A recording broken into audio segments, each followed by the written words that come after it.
secara dia dokter, si Reza Gladys ini kalian taunya kan dia sebagai dokter kecantikan kan, tapi dia menjual skincare overclaim, which is harusnya itu ya sebagai dokter kalau kita mau bikin skincare kan pasti dicek dulu semuanya gitu.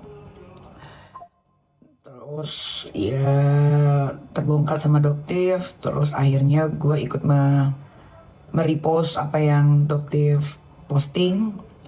Nah, satu ketika si Reza Gladys ini ya mencari-cari saya, ngajakin ketemuan lewat Dr. Oki.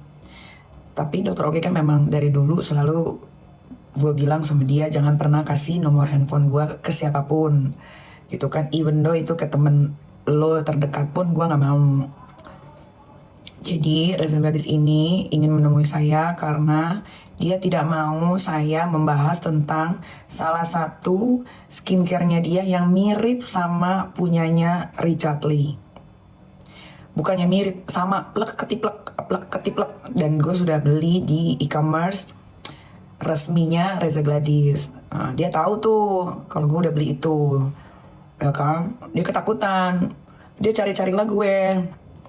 Terus dikasihlah nomor teleponnya Mail. Dia teleponin Mail terus tuh, sama Mail nggak diangkat. Akhirnya sama Mail diangkat karena dia penasaran. Ini ngapain sih nelpon melulu?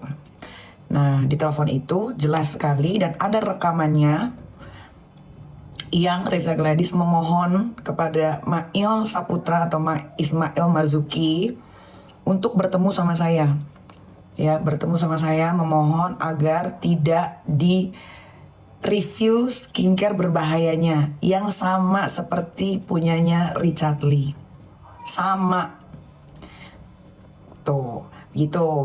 Dia menawarkan saya sejumlah uang. Dia bilang, "Il, tolong bilangin dong sama Kak Niki, jangan di-review ya. Soalnya kalau di-review sekali sama Kak Niki, pasti netizen nanti bakalan percaya banget sama semua omongannya Kak Niki." Itu ada rekamannya, coba tanya si Reza Gladys, ya.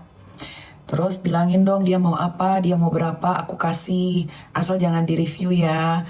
Aku maunya damai-damai aja. Nanti bilangin Kak Niki juga ya, bantu-bantu aku untuk bagus-bagusin produk aku. Nah, tanya Reza Gladys. Dia yang nawarin sejumlah uang. Dia pula yang merasa diperas. Memang geng itu tuh geng ajaib guys. Geng Reza Gladys, geng Sela Saukia Uler, geng Henny Sagara tuh ajaib guys. Agak ajaib. Karena mereka yang menawarkan sejumlah uang. Mereka yang mau melakukan perdamaian. Tapi mereka lah sendiri yang menyebarkan fitnah-fitnah bahwa gua, Dr. Oki, siapa lagi? Dokter Detektif adalah sindikat mafia pemerasan. Kan aneh, untung semuanya tuh ada terpampang nyata dari chat, bukti rekaman. Mereka ini rada-rada kayak memang kita nggak bisa pungkiri ya guys ya. Pertemanan itu tuh mempengaruhi pikiran dan otak guys. Kalau kita berteman sama orang-orang yang begini atau yang blow on atau yang bodoh, otomatis kita pun lambat laun akan terbawa bodohnya. Ya, dengan mereka yang menawarkan sejumlah uang, tapi mereka juga yang merasa katanya diperas, itu kan berarti orang-orang di sekelilingnya tidak memberitahu bahwa misalkan gini, begeng Reza Gladys itu kan dipanggilnya, kan lu yang nawarin duit, kan lu yang maksa ketemu, kan lu yang ketakutan di review itu produk lu yang kalau satu Indonesia tahu kredibilitas lu sebagai seorang dokter bakal hancur. Tapi mereka yang menawarkan sejumlah uang, mereka yang memohon, mereka yang ngajak perdamaian, tapi mereka yang merasa bahwa diri mereka itu diperas. Coba guys, menurut kalian, nggak mungkin dong dari 41 orang, 41 ribu yang nonton, blow on semua. Nggak mungkin kan? Coba. Gue punya nih produk lo yang berbahaya ini.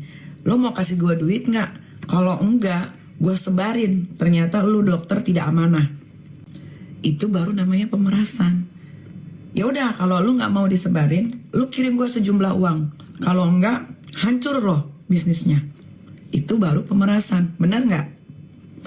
Gimana mau dibilang pemerasan kalau mereka lah yang mencari Nikita Mirzani, mereka lah yang memohon-mohon ingin ketemu yang namanya Nikita Mirzani, karena mereka sendiri mengakui bahwa vokalnya Nikita Mirzani ini bisa didengar sama seluruh rakyat Indonesia.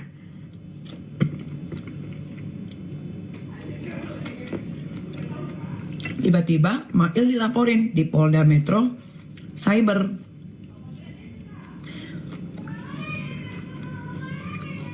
Dengan kasus pemerasan. Ya Mail mah santai. Orang lu yang nawarin duit, lu yang ngajakin Kaniki masa-masa ketemuan. Untung gua gak mau ketemu. Untung gua gak mau ketemu yang namanya Reza Gladys itu. Nah, Reza Gladys ini murka. Karena goalsnya dia adalah memenjarakan yang namanya Ismail Marzuki.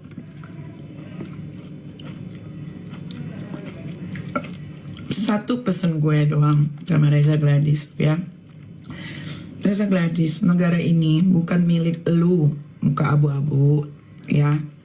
Negara ini ada pemimpinnya, namanya presiden. Jadi lu gak usah atur-atur hukum di Indonesia. Kok orang baru dipanggil mau dipenjara? Situ siapa? Jangan marah kalau goals lo tidak tercapai untuk memenjarakan Mail. Karena memang tidak ada pemerasan. Yang ada lo memaksa gue untuk menutup mulut gue supaya gue tidak mereview atau gue tidak memposting salah satu produk lu Reza Gladys yang sangat amat berbahaya. Bukan berbahaya doang loh, sangat amat berbahaya.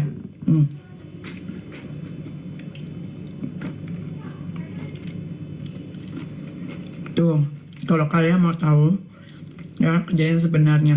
Karena besoknya setelah Mail pulang, Reza Gladys ini murka. Mungkin dia ngedengerin lagi circle-nya. Udah, lu bikin viral aja. Seolah-olah lu yang ngelaporin Nikita Mirzani ke Polda. Undang-undang ITE dan TPPU pencucian uang. Reza Gladys, lu ini dokter. Dokter itu pasti sekolah, ya kan? Sekolahnya dokter itu bukan setahun 2 tahun, setahu gue. Masa lu gak paham sih pencucian uang? Julianus Paulus Sembiring Sarjana Hukum yang merupakan penasihat hukum dari Dr. Reza Gladys berdasarkan surat kuasa tertanggal 13 Desember 2004 bahwa klien kami telah membuat laporan polisi di Polda Metro Jaya dengan nomor LP 7355 tertanggal 3 Desember 2024 di mana klien kami telah melaporkan oknum dengan inisial NM dan kawan-kawan, ya sekali lagi saya tegaskan, dengan inisial NM dan kawan-kawan yang diduga kuat ya, telah melakukan tindak pidana sebagaimana pasal 27B ayat 2 Undang-Undang Nomor 1 Tahun 2024 tentang ITE, kemudian pasal 368 Kitab Undang-Undang Hukum Pidana, kemudian pasal 3, 4, dan 5 Undang-Undang Nomor 8 Tahun 2010 tentang tindak pidana pencucian uang. Klien kami telah menyerahkan bukti-buktinya sebagai pemenuhan alat bukti sebagaimana pasal 184 KUHP dan putusan Mahkamah Konstitusi nomor 21 tahun 2014. Artinya apa? Bahwa klien kami telah memenuhi bukti-bukti itu dan kami pastikan ini akan mendapatkan tersangka-tersangka sebagaimana yang kami laporkan.